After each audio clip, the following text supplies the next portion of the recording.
Well, hello and welcome to Cure America. I'm Star Parker. When I began my work 25 years ago in the public arena, my vision for fixing our broken, poor communities was driven by my belief in America and what made it successful. It's what I call the 3 C's, the principles of Christianity, the virtues of capitalism, and a rule of law outlined in our Constitution. Well, after the Civil Rights Movement, big government was deemed what was necessary to turn poor communities around. When Lyndon Baines Johnson, he was then the president, affixed his signature to the Civil Rights Act of 1964, the given assumption was that although there was now this new law protecting the freedom for African Americans in our country, that low-income Black Americans were not prepared nor capable of being free. A new era of big government ushered in welfare state socialism in all of our poor communities. And despite tens of trillions of federal expenditures targeted these communities since the 60s, poverty rates are practically unchanged. But major new problems have been created, mainly the decimation of the family. Single-parent homes, out-of-marriage births tripled. So I worked with the GOP to help reform welfare. Now it's back. In his speech to Congress last week, President Joe Biden declared the era of big government is back. Today's Democrats want to blame the problems of low-income Americans on racism. And in some respects, they're right, because it's their own racism that refuses to accept that low-income Americans can and must be free. Now, today, President Biden and his party aspire to the opposite of what I've been fighting for my entire professional life. Instead of wanting to bring capitalism to the capitalism of the healthy parts of America to our broken parts of the country, they want to bring our failed welfare state policies to the healthy parts of the country. They want us all to live on welfare. The $6 trillion spending blowout of the first 100 days of the Biden administration, of course sold under the guise of COVID-19 recovery, has been about using the COVID-19 crisis to sell a new era of welfare state, big government socialism that will fundamentally change our country forever unless we get involved. You know, each year the Fraser Institute publishes its Economic Freedom of the World report. It consistently shows that nations with more economic freedom, smaller government, lower taxes, less regulation, they are the places that have the highest incomes and the lowest poverty rates. Well, that's not what the left's agenda is. And they want to control everything. And they now control both the legislative and executive branches of government here in Washington, D.C.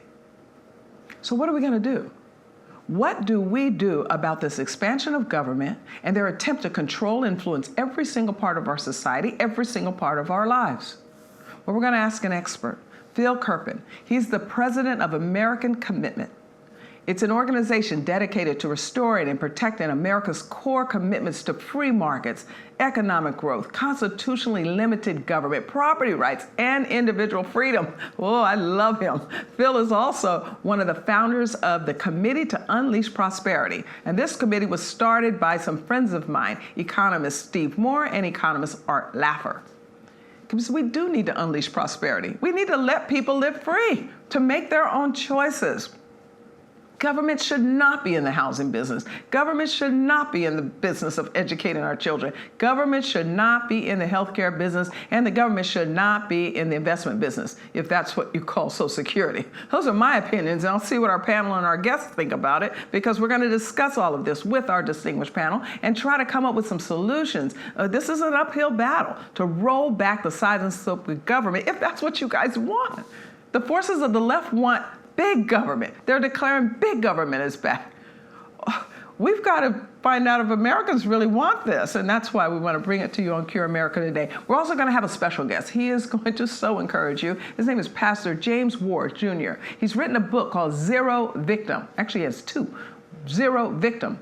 Part 1, Part 2. It addresses the attitude of entitlement and victimhood. It's so prevalent in our society today, so you're going to be stimulated by some of the things he has to say. You can find more about him on insightchurch.org.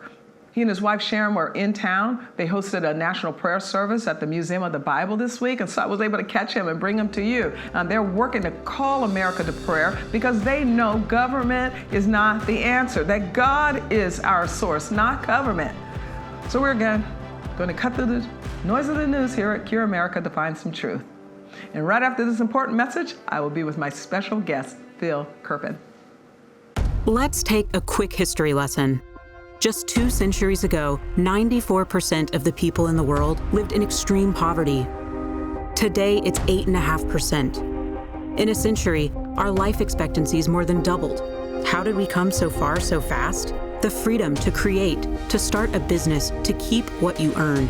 Don't let the socialists and radical left cost us our progress, our freedom, and our well-being. It's time we fight for America and vote for America.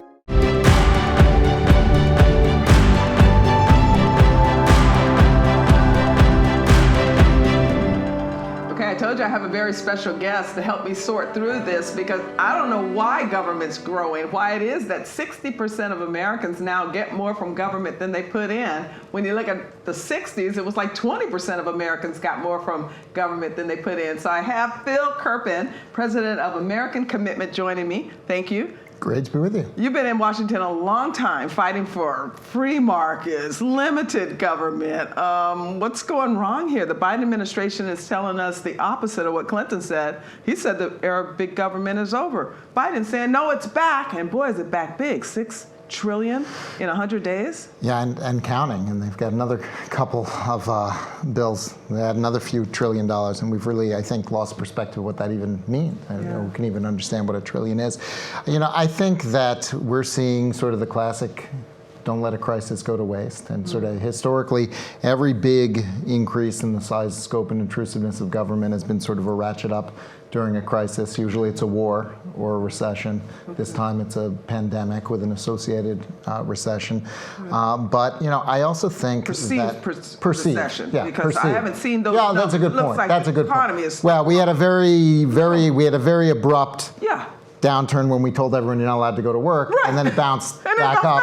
Yeah, markets are resilient. Except for the places that stayed locked down. Okay. So we've got sort of two countries right now: the ones where people are allowed to go to work, and the part where people are kind of still not.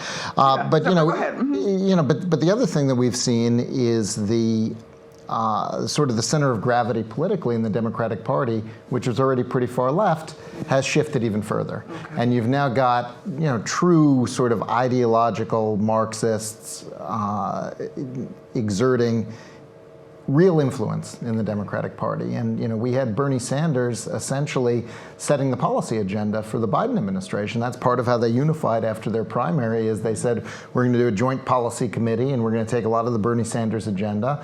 And that's sort of the source of a lot of the things that we're seeing now in these bills. And so you've got a party that had an opportunity to exploit a crisis, and had a very left-wing ideological agenda, and we're sort of seeing that come together.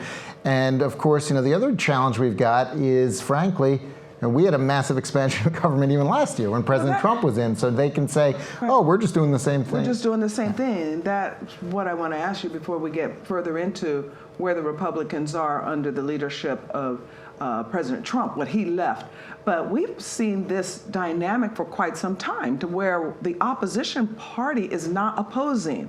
Is this one of the reasons that they're getting away with moving more left? Usually, if you move a little bit to the left, there was a point, especially when I came to Washington first 25 years ago, that you had an uprising out of the Republican leadership to say, no, we want a limited role of government. I don't see that, I don't hear that, and as you just said, we didn't even see that under the Trump administration, to where we were reducing the size and scope of government. What has happened to the Republican Party? Well, I think that spending restraint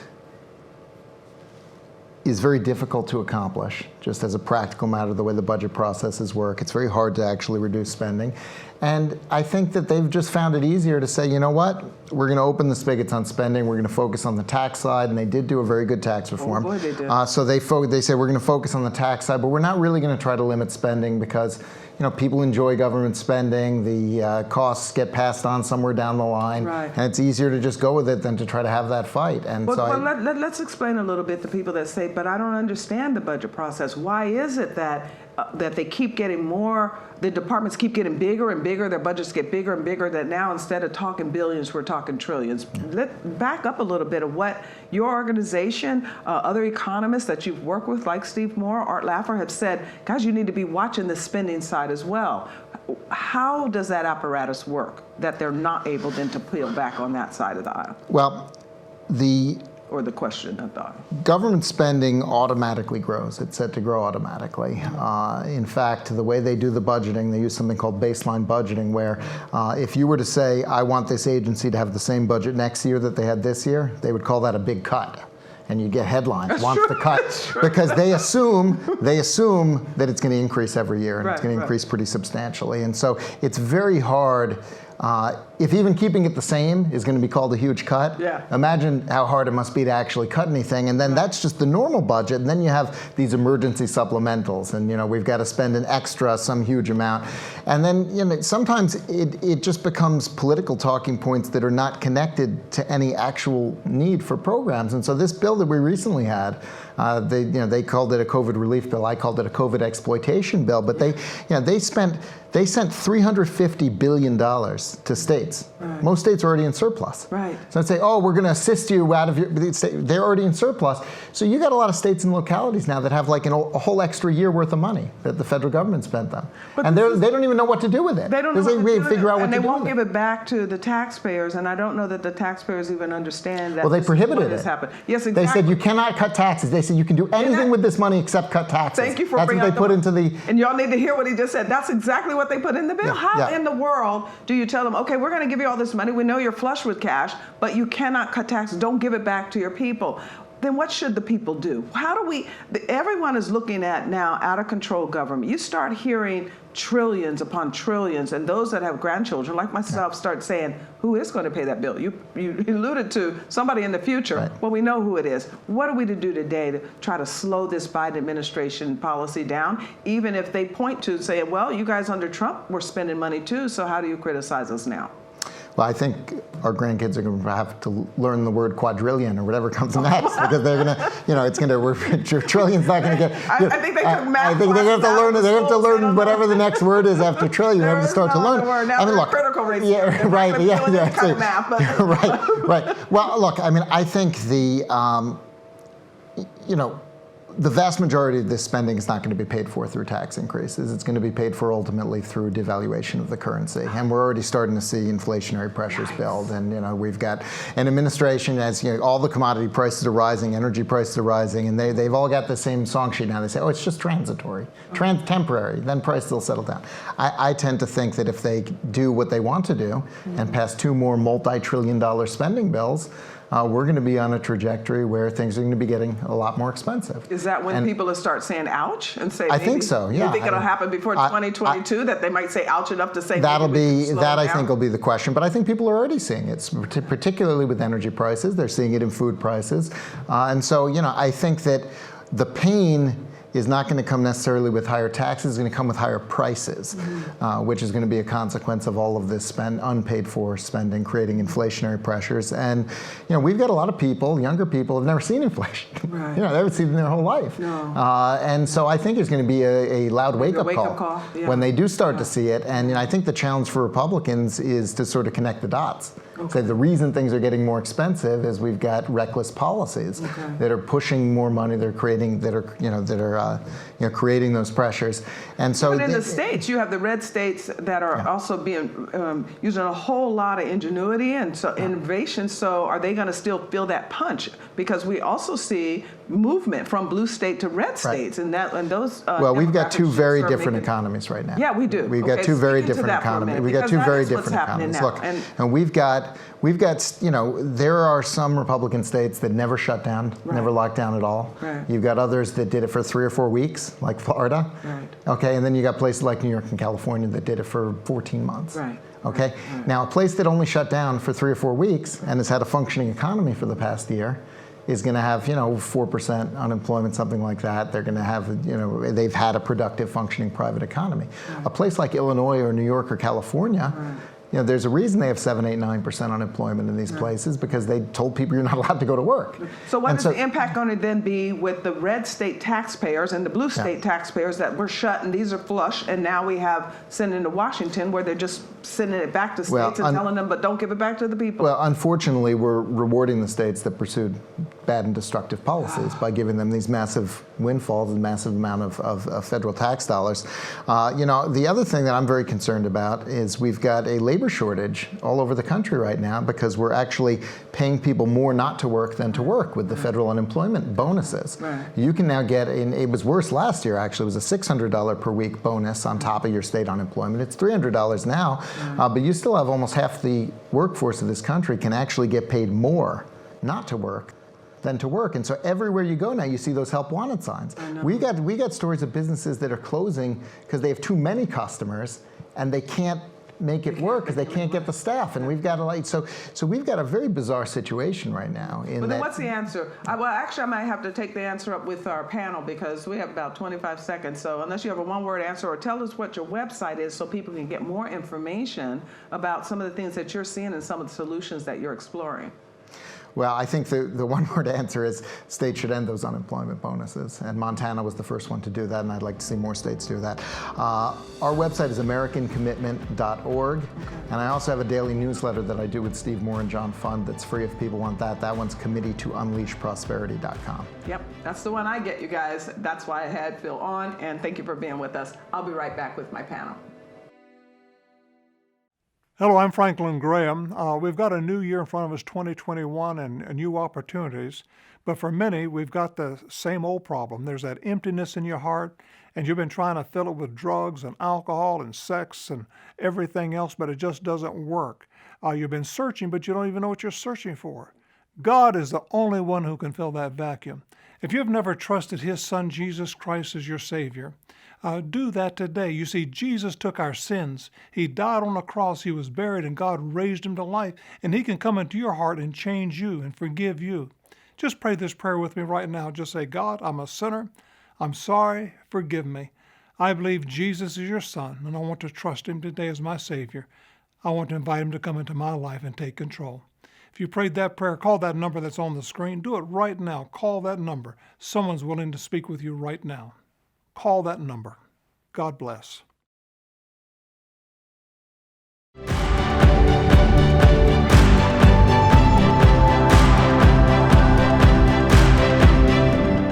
think what bothers me most about this era of big government being back is I used to live on welfare, and I'm telling you, we just don't want government in control of every aspect of our lives. So I have my special panel, and you will never believe who's back with us, Dr. William Allen. Thank you, Dr. Allen. Oh my, you guys have missed him, huh? Jonathan's good, but Dr. Allen, he pours a lot of insight into these topics, so I'm glad to have him back. PhD, Chief Operating Officer for the Center for Urban Renewal and Education. Also, we have Terry Jeffrey. He's the Editor-in-Chief at CNS News. Terry, thank you. Thanks for being back with me. Thanks for having me, sir. I heard you're going to come on every couple of weeks or so. Yeah, that'd be great. Yeah, to give your insight into some of these topics that you've been following for a long time. Well, thank you. I appreciate the opportunity to be here. Well, look at the size and scope of government now.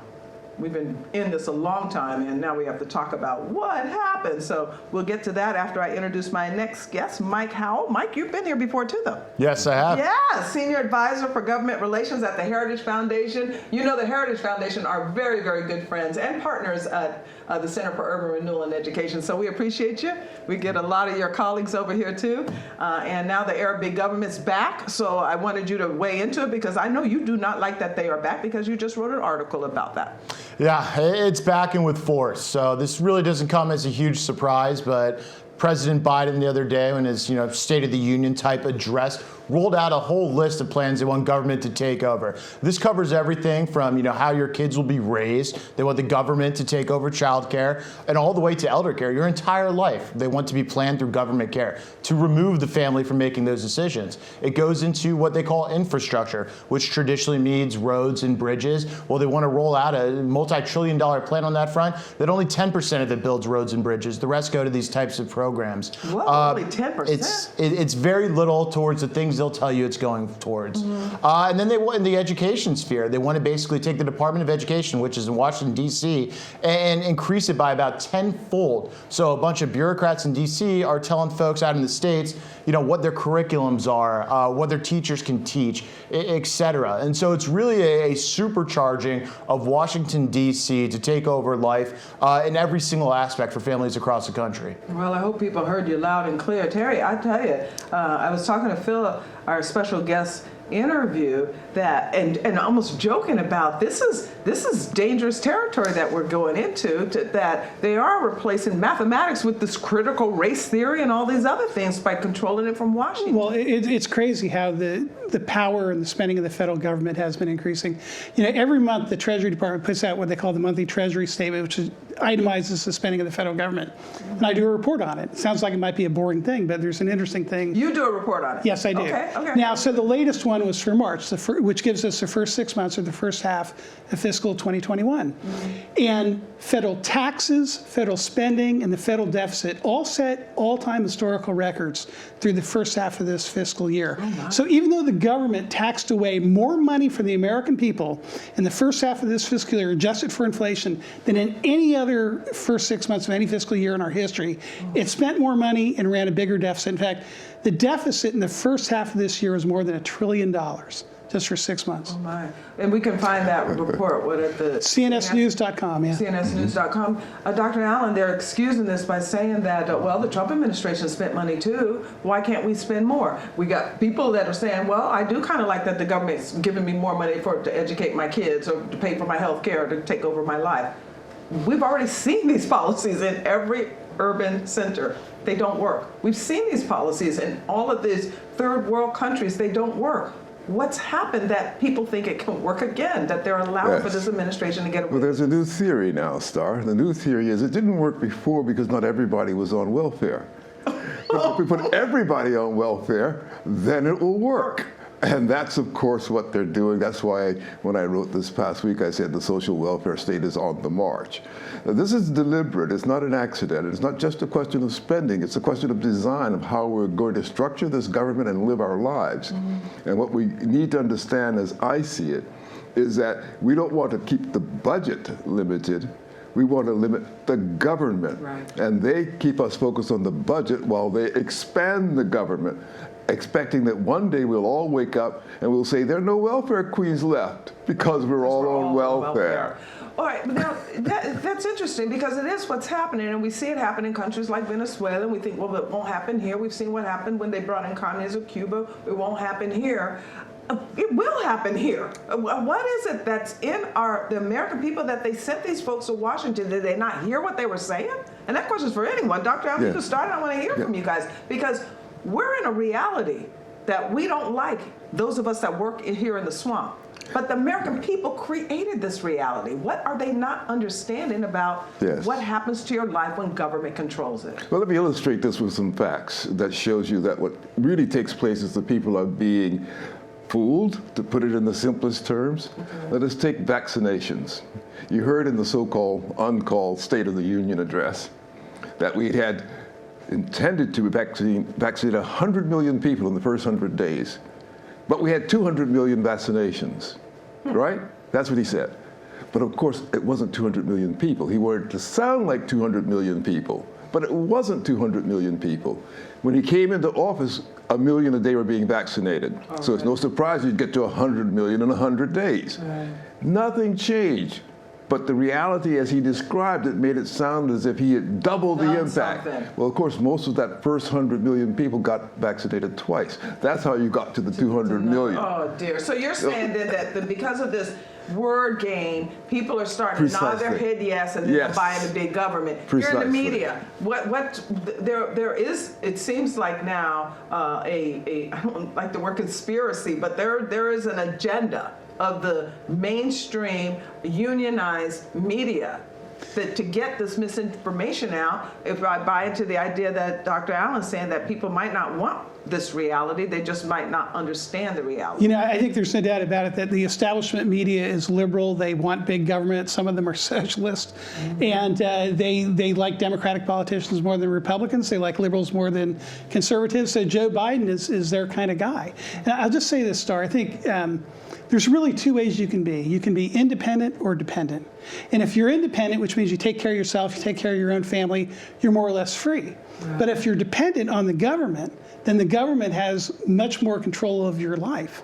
And I think the thing about liberals in Washington, D.C. is they want to make more and more and more of us dependent on government so they can control us. So we're not free people. Yeah. And it seems like people don't mind that much that they have the government now making all of these decisions, even from Washington, D.C. Because, Mike, I'm not hearing much pushback. Maybe I'm out of the circles where they're pushing back, but I don't hear Republicans or an opposition party saying, hey, stop and stop now. Yes, I'd like to see a much more vocal pushback on this. The problem is, as you noted, it's hard to argue against, giving out money for education or healthcare. And so the argument needs to be, these services end up always being worse. They always end up costing more. You're still paying for them just in an indirect way, and then it breeds this sort of dependence on these government programs, this government inserting itself there. But how come Republicans don't just do hard things? What? So we have to now try to figure out a way to smoothly tell these folks. I was thinking the other day, and I don't even know why, but remember in this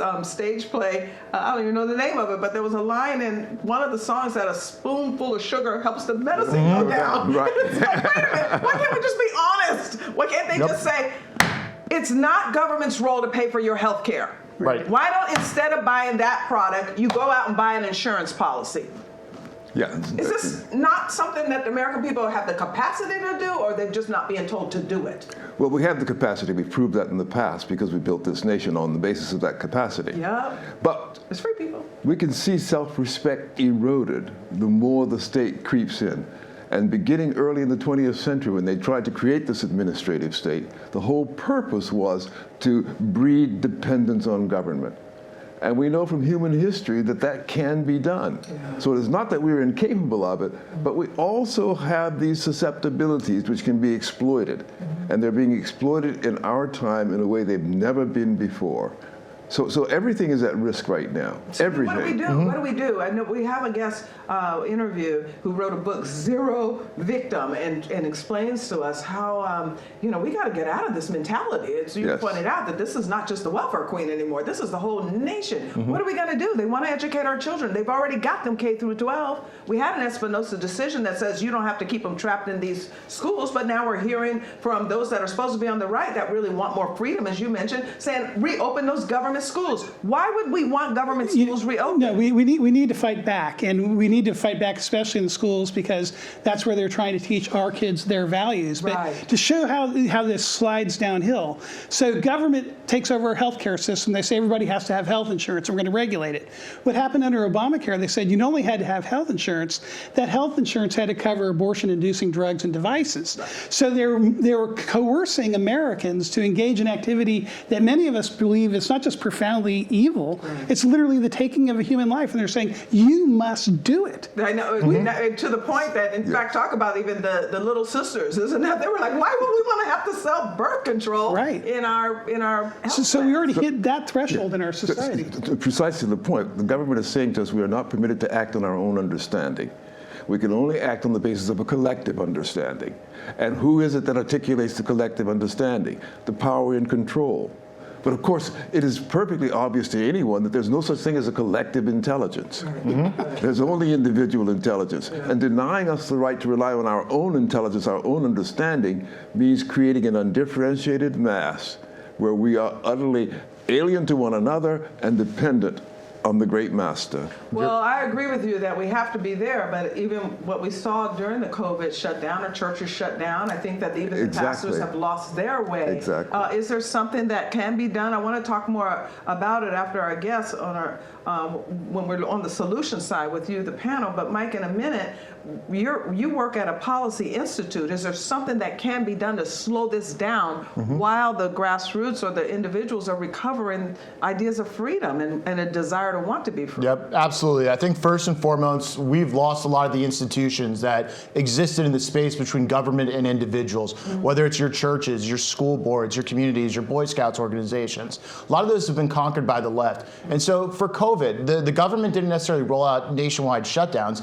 They developed guidance documents and standards, which were then adopted by all of these organizations in the middle, willfully, and state governments who did impose the shutdowns, who said, you can't come into my store, you can't come into work. We need to take back that space and provide that buffer. The left has gone on without resistance there. So we need to be more active in our local, and everyday lives. I think you're going to be so encouraged by our next guest. I'm holding the panel over because we're going to get into some solutions, especially on Mike's last point about the role of that nonprofit organization, the role of our civic organizations in our own local communities before the whole country shuts down. I'll be right back after this message.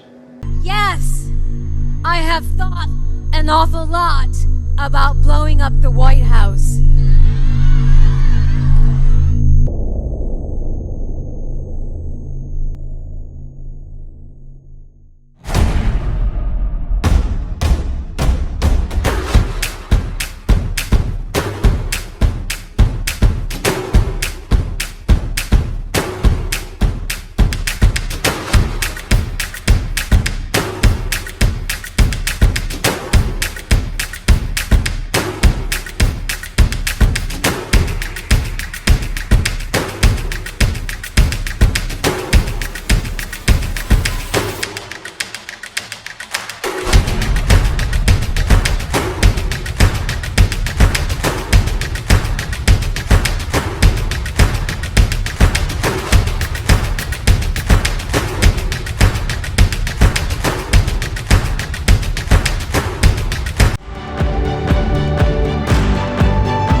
I have a very, very exciting guest today, James E. Ward. He's pastor of Insight Church. I told you a little bit about him. He's in North Chicago area, and he's written this book that I thought would be very appropriate for us to discuss because of the topic of the expansion of government, the Arab big government being back. This book is called Zero Victim: Liberate Yourself from the Mentality of Defeat. And there's a new one coming out that he was right in the middle of writing when Kenosha happened. So he walked right into that challenging time, if you will, and had to visit with President Donald Trump a couple of times because of those events. And that one is Zero Victim: Overcoming Injustice with a New Attitude.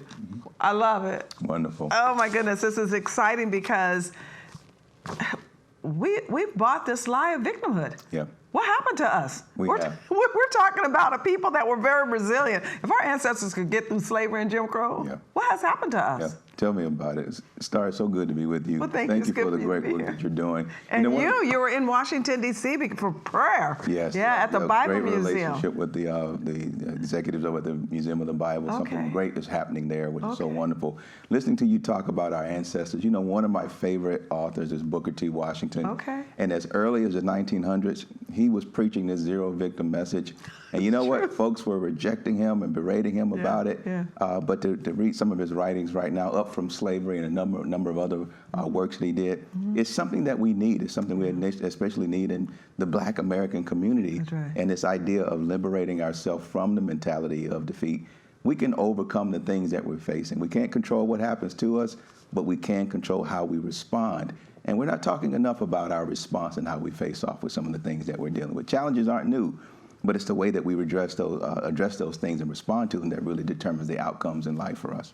Yeah, that is so absolutely true. When I think about my personal testimony, and I know you have a testimony, and your beautiful wife and your 2 children, and then all of a sudden, you're pastoring, and the next thing you know, we're having discussions about race relations again, but you're up against a scripture that says, overcome evil with good. Yeah. We know that the evil is there, but our response is important. So tell me a little bit about your first book, because this was before Kenosha. Then I want to get into a little bit about what happened during last year's Summer of Love, and then I want to talk a little bit about, is government the answer, or are we talking about the need for a spiritual revival? So tell me about Zero Victim. Yeah, the whole concept of zero victim, it came about, I was working at a relatively large church, And we did an attitudinal assessment. And one of the areas that it measures you is the degree to which you see yourself as a victim. I took the attitudinal assessment. My result came back 0%. The guy that facilitated the exam says, you know what, in my 20 plus years of doing this, I've never seen anyone score 0% in the victim area. That's so confident, huh? Right, I need to hear from you. I need you to explain to me like what's going on. And I told him, you know, growing up in Alabama, at the tail end of segregation in the school system, that going to the white side of town, going into that environment, it appeared to be a hostile environment. But when I learned that my grades were good and that my name was being put on the board with a star next to it because I was performing well, something clicked in my mind in 3rd grade, and I realized that the white kids around me weren't against me. Right. And it really disarmed the hostility of what it means to be a victim. And that has characterized my life into my adulthood right now. And so that's something that's really been the trajectory of my life. And we got the term from that exam. But I believe this is a new movement, a new way of thinking that's happening in America. With the cancel culture and all these things, this mindset cancels cancel culture. We got to deal with that. We've got to get it in the psyche of young men and women. Last summer, Cure attempted to put up billboards in some of these more distressed zip codes to speak to that 12-year-old, to speak to that 14-year-old, whose families are totally broken, and yet they're hearing this victimology. You can't make it. You've got to depend on government. All the cards are stacked against you. Racism is so systemic that you will never be able to survive. Everyone is only looking at you the color of your skin. Now you're telling me, wait, I'm in the South. Were you in a healthy home? What was going on in your household? Yeah, I had a healthy home. So Dad is there to instill in you a confidence to say, hey, and then you got in there and found out those other 3rd graders were just like you. They wanted the star on the board. Exactly. Speak to that 12-year-old, that 14-year-old. Tell them why they need to get this book. Sure. They need to get this book because God intends for us to live life from the inside out, not from the outside in. Anytime you live life from the outside in with external stimulus, your life is always going to be subject to the conditions around you. Your life will be a constant yo-yo. You'll live under constant stress, constant depression, constant victimhood. The world is a hostile place perfectly designed to make victims out of each one of us with no respect for persons. But when you live from the inside out, that's the way that God created us to live, it gives you the opportunity to overcome those injustices. And in many situations, you'll find out that there are great opportunities associated with them. We never endorse victimization or offense in any way, but how we respond to it. I say in short, it's a mindset to act and not react. It's the difference between a thermometer and a thermostat. Right. You know, a thermometer is just going to reflect whatever the temperature is, but a thermostat controls it. That's right. So that 12-year-old, you are called to be a thermostat. You can change the environment around you and not to be responsive to it. We got to get that mindset back into our young Black American kids, that's right. Folks like us growing up. We need to even get it into the pastors. I am surprised at how many pastors are buying this idea that government is our way out, that this is the only thing that we can do because people can't make it without that government taking from one to give to another. I am just so appalled at what we're seeing today that some will say they believe the scripture, but on the other hand, they think that as soon as they walk into a room, all cards are stacked against them. All the whites in that room hate them. Talk to the pastor. I would. Tell them about spiritual versus like we were talking about before you came in, the spiritual versus the civic and what we need to do. So I call that theological hypocrisy.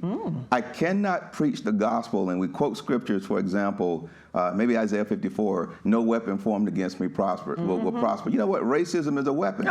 It doesn't form. It won't prosper if it's formed against me. That's right. And we get into these situations where we quote scriptures. He that is in me is greater than he that is in the world. And then all of a sudden something happens in society and we're crushed under the weight of this victim thinking. It's theological hypocrisy and we're not actually operating and living an authentic faith. And here's the issue with this. We got to return to the truth of spiritual and moral law. Civil law cannot solve the problems in society. Very short version, there are 3 kinds of law that governs every society: spiritual law, moral law, and civil law. We're only familiar with civil law in America. That's all you hear about. My rights, Constitution, and we've abdicated spiritual and moral law. Those are important because you cannot legislate morality.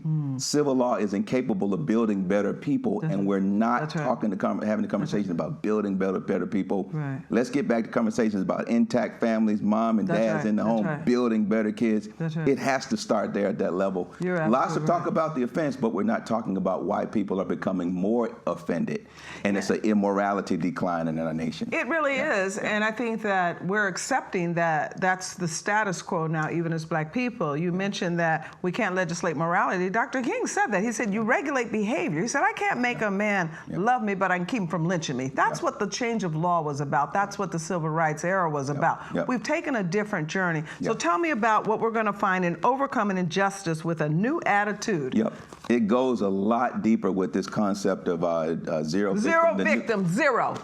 The concept is inexhaustible, and it seems the news reports every single day only substantiate the need for this message more and more. I believe this is probably one of the most important messages we need in America right now in terms of this idea of victim thinking. You talked about Dr. King. He was a classic example of zero victim thinking. And I was just speaking about this at the Museum of the Bible this morning and communicating to folks that we've now gotten into a different kind of movement, that this present social justice movement is not the same as the civil rights movement that Dr. King I've said it 100 times. Different thing. He wanted repentance and redemption. They want revenge and redistribution. They want rape. They want to move into God's space and say, I'm going to make you pay. The vengeance is his. That's what the Lord says. So I like this attitude. So in we got about a minute. So in the book, we want them to get a zero victim number 1. Liberate yourself from the mentality of defeat. But what's zero victim number 2?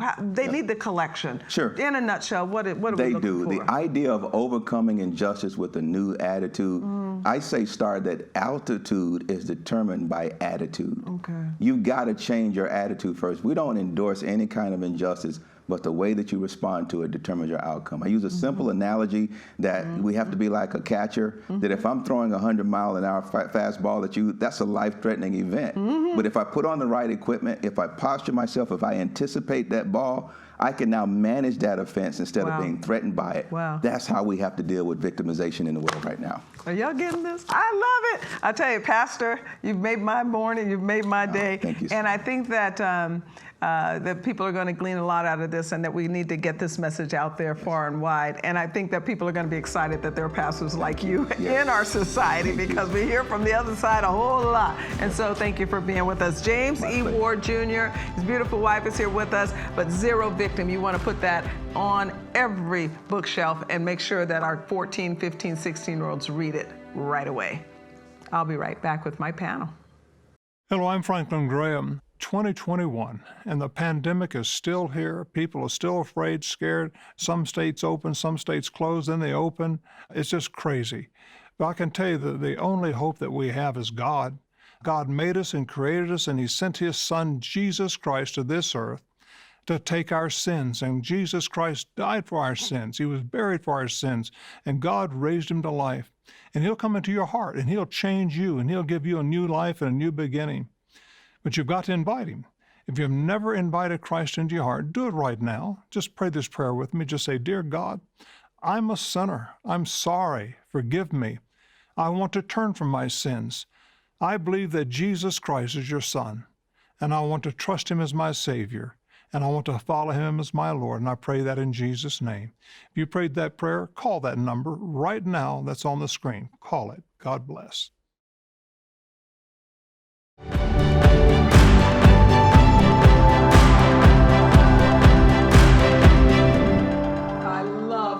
Pastors. Don't just love honest pastors. I know it seems like all pastors should be honest, but he was great. I mean, Dr. Ward, or Pastor Ward, he hit it. And my panel is going to help us sort through and now look for more answers for what we need to do to reduce the size and scope of government and to push back on this era of big government that we keep hearing about. So I have my political scientist, my most favorite political scientist in the house, Dr. William Allen, who's also the Chief Operating Officer at the Center for Urban Renewal and Education. Thanks for coming back with us. I have one of my most favorite editors-in-chief, Terry Jeffrey. He's CNS News. You want to look at that site, CNS News, sign up for all of their news so thank you for that, because you know, we complain a lot about the mainstream media and the legacy media. We're coming up with all kinds of names. I just call them unionized media. But we have alternatives, so let's get some alternative news. So I really appreciate it. And one thing you might not know about Terry and I, we've known each other almost 30 years now. Yeah. Yeah, so this is kind of cool that he's here on Cure America with us. And then Michael Howell, my new friend from the Heritage Foundation. He's one of their senior advisors in government relations, but has written and thought about, even as a young man, the size and scope of government, how this has to stop. Okay, guys, so we're on the solution side. We need to cure this. We need to figure out how to have the American people re-engage their lives. You know, you mentioned, Mike, a moment ago that moral side of our life, that spiritual side of our life. You mentioned going into the eternity and pulling down answers for how to live free. You mentioned freedom itself. Okay, what do we do? Well, I think first and foremost, we got to be the change we want to see. We got to get active in our local communities, our schools, our churches, all these organizations, because when we don't, they're taken over by people who don't necessarily agree with us and want the government to come in and basically tell them how to run their shop. They're an extension of the government. So we need to be the buffer there and actually get out. Yeah, we need to, but there are people who really think that their child care should be controlled by government. They want this. So I don't know that they're going to say, yeah, I need to make the change. They might not want the change. They kind of, like, a lot of them did vote for this administration, and it wasn't like they didn't tell us what they believed. Well, they're wrong, Star. You know, there's a principle that goes with freedom called subsidiarity, which means that the smallest organization that can take care of something should. So when you look at a free society, ultimately what you need is the family, because that's the organization that parents should take care of raising their kids. Husbands married to the mother of the children. Yes. Okay. A married couple who raise their own children, take care of them, instill them in values from the time of their birth on, and then you need a local community that works with the parents to do the same thing. So you need schools that are not trying to attack the values that parents are teaching their kids at home, but are reinforcing those values. Right. And I think I think the public schools are gone. Money needs to follow children to schools parents want, and parents with values want schools that have values like that they want for their children. 100%. So I think that coming out of COVID, that's an opportunity for us to say, then let's get out of these schools, not reopen them. Give me the money and let me go to the school that I want to go to. Doctor, I know you agree with this concept. There's no doubt about it. You know, the vine that's smothering the tree of liberty didn't grow from the top, it grew from the bottom. The school system that the government has now occupied and tries to control us through was built up brick by brick from the bottom. It wasn't built by federal mandate. It was built community by community, state by state. Right. There grew up a general view of what should be done, and it became massive public education. Right. It was built brick by brick. It can be taken apart brick by brick. And what we've learned through the lockdowns in the past year, and the fact that our children could be so easily abandoned by those who have crept into this new edifice and taken control of it, is that we don't need them. Right. And now is the time to take our children back, one by one, dismantle it brick by brick. Nothing that is done in Washington can change that if we set out to take it apart brick by brick. I 100% agree with you. And in fact, it reminded me of two things. First, I was reading on the history of our public schools, these government schools, and you're right. It didn't happen overnight. In fact, there was resistance to it. Most Americans didn't want an organized government control, even on a local level school system. But also, some of y'all might remember when I interviewed Nicole, who had 3 children, who they gave them laptops and said, go home and shut down, and she's trying to work while instead of going on welfare, and it was a disaster. It was. And about 3 or 4 months ago, I guess her school system decided they're going to reopen these schools. And you know what? I asked Nicole, I said, are you going to send your kids back? She said, no. We figured out how to work those computers. My girls are trying to teach their brother, and I'm not sending them back. So maybe it could be a movement. So, you know, here's a concrete example. I happened to write my column this week about this exact issue. Oh, okay. According to the Department of Education, here in Washington, D.C., they spend $30,000 per year on the kids in public school. Now, what if per child? Per child. I want that clear. $30,000 per year. Child per year. In the D.C. public schools. In New York State, it's $24,000 per child. Okay. It's pretty high. So imagine if they gave every parent in Washington, D.C. a voucher worth $30,000 and said, huge. You send your child to wherever you want using that voucher. I would agree, Terry, that would be a wonderful thing if it happened, but I don't want us to wait for it. No. I want us to take it back, brick by brick. Right. Because we get seduced into this argument, if we could only change the policy, we would change our lives. I say if we change our lives, they'll have to change the policies. Well, that too, but Michael, we do see where when you change the policy, people do adapt to that, because I think the ideal is what you're saying, Dr. Allen, but most people see more like sheep. They want someone to change something first. And where we see changes like what Terry just mentioned in educational opportunities, where money can go with students, we see those programs across the country growing. Is this something that is it an either or is it something we can do both? Can we pressure to allow for kids to get out of the government schools in the civic arena, but then in the, I guess you could say, free arena, can we motivate parents to just say, I'm out of here, I'm just going to figure it out on my own? So I agree with everything everyone just said, all of the above. We should be taking it down brick by brick, but we should also be implementing as much choice and competition as possible. Parents shouldn't have to send their kids to failing schools. And also we need to stop some of the terrible things that are happening. Right now, the big push out of Washington is to teach critical race theory in schools, to teach children to be victims and to not like each other and to view each other differently. They also want to teach radical kind of sexual education to very young children. That's right. We're fighting right now, the Heritage Foundation, to stop that at the federal level. Right. It is an uphill battle because the teachers' unions are so captured by these really perverted ideologies that are taking over. And it's almost like a religious teaching for these people to indoctrinate the kids into. And one thing it does, now that we're talking about big government, is it makes people dependent on government. Yeah, because if you're a victim, you need the government to help you. Right. You know, if you need the transition, you need the government to hide that from your parents and give you all the hormones to transition to another gender. Right. Well, as Dr. Allen had pointed out, that we already have seen that where they have suddenly gone in. But the reason I kind of leaned in is because I want you to say where that is. We know once HR 5 is what you were defining, where Heritage is fighting, to make sure this is on the LGBTQ question. Right. But then you also said on the critical race theory, you're pushing back, and that is in all of these discussions. They're having reparations in other places. I just think our audience, because some of them might not be following these things every day, and so they might have wondered, well, where, what? And right.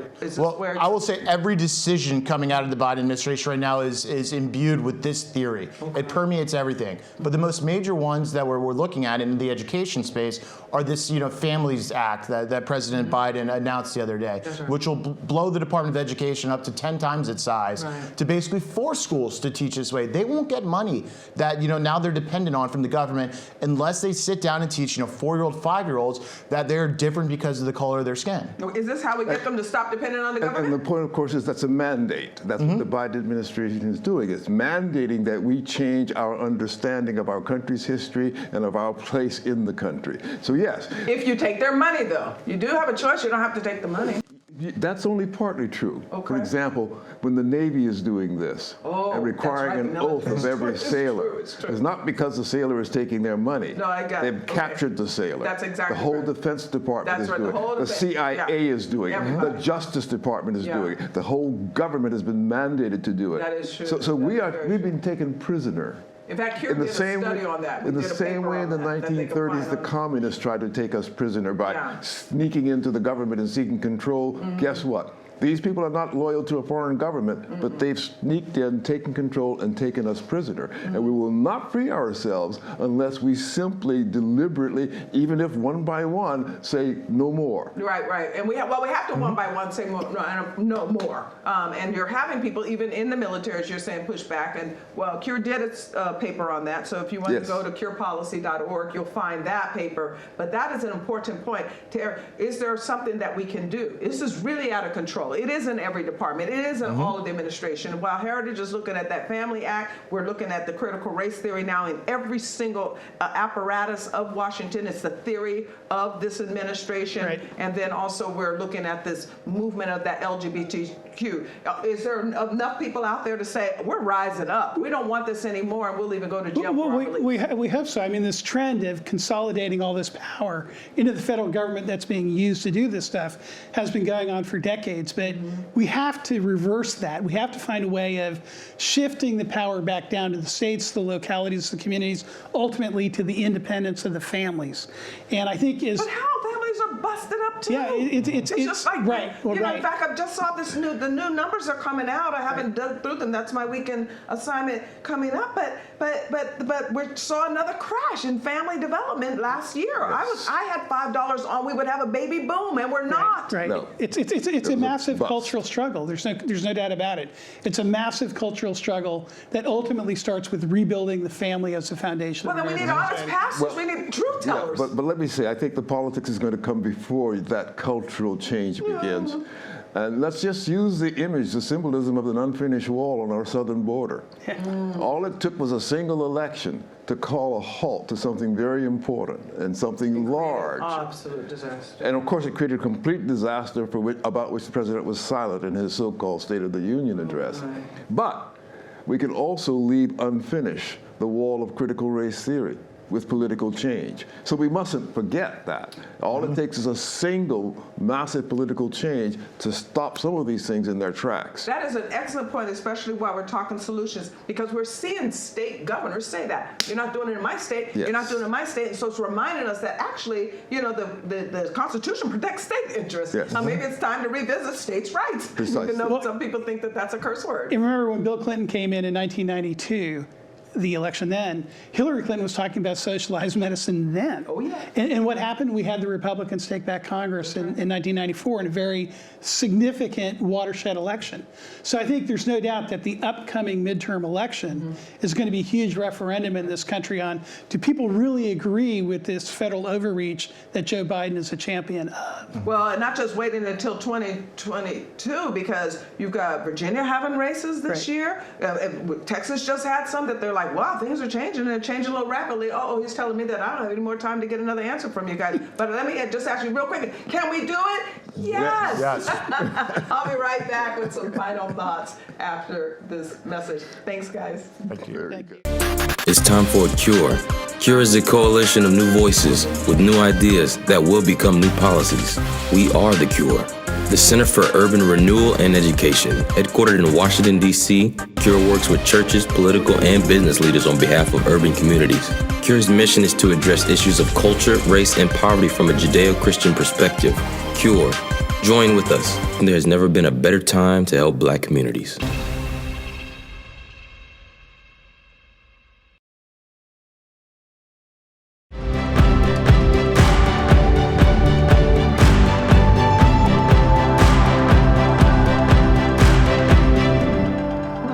I hope you saw that my guests agree with me, my panel agrees with me, and I hope you agree with me that government is not the answer to everything that ails us in this society. And as Pastor Ward told us, we cannot have this victim attitude that we are owed things, expecting government to provide all of our needs. Everything? Really? No. We want more personal freedom. At least we should. Freedom to choose our own schools for our children, or our own housing, or our own retirement plans. President Biden, in his address to Congress, assured the American people that he can finance all his new big government agenda by getting the wealthy and big corporations to pay their fair share. I wish he would define fair. Because you know what? We know that if you're talking about paying taxes, then they're already paying their fair share. Because according to the Nonpartisan Tax Foundation, using the latest data from the IRS, the top 1% of all taxpayers paid 40% of all taxes. And in 2018, the top 50% of all taxpayers paid 97% of all federal taxes, and the bottom 50% paid the remaining 3%. President Biden ought to look at this data. President Biden used the opening words of the preamble to the Constitution when he delivered his speech, "We the people," to justify big government? But that preamble says that the Constitution was established to secure the blessings of liberty to ourselves and our posterity. Let's remember what Ronald Reagan said: as government expands, liberty contracts. We know that. Thank God Senator Tim Scott knows that too. And in fact, Tim Scott, our dear friend from South Carolina, gave the Republican response to the big government agenda of the Biden administration. I hope you will pull this great speech up. We actually posted it on curesblackcommunitynews.com, and you want to take a listen to that, because Senator Scott spoke truth. God is about freedom. America is about freedom under God. And achieving this is today's great challenge. So we need to continue to pray for those in our leadership, for those who have the authority over us. They were elected to govern. And as this Biden administration unfolds, it's another reminder that elections do have consequences. We must vote for people who have our values at every level of government. They have values consistent with what we're teaching our children and want to pass on to our grandchildren. We need to be active with our school boards, with our city councils, at town hall meetings, with the members of our Congress. We need to remember that America was built on the concept of a government that is of the people, by the people, for the people. That's you, that's me, that's us. And that's the opposite of the big government control from Washington. I'm Star Parker. Thanks for joining me again this week on Cure America. And next week, we are going to sort through the noise of the news again, looking for truth.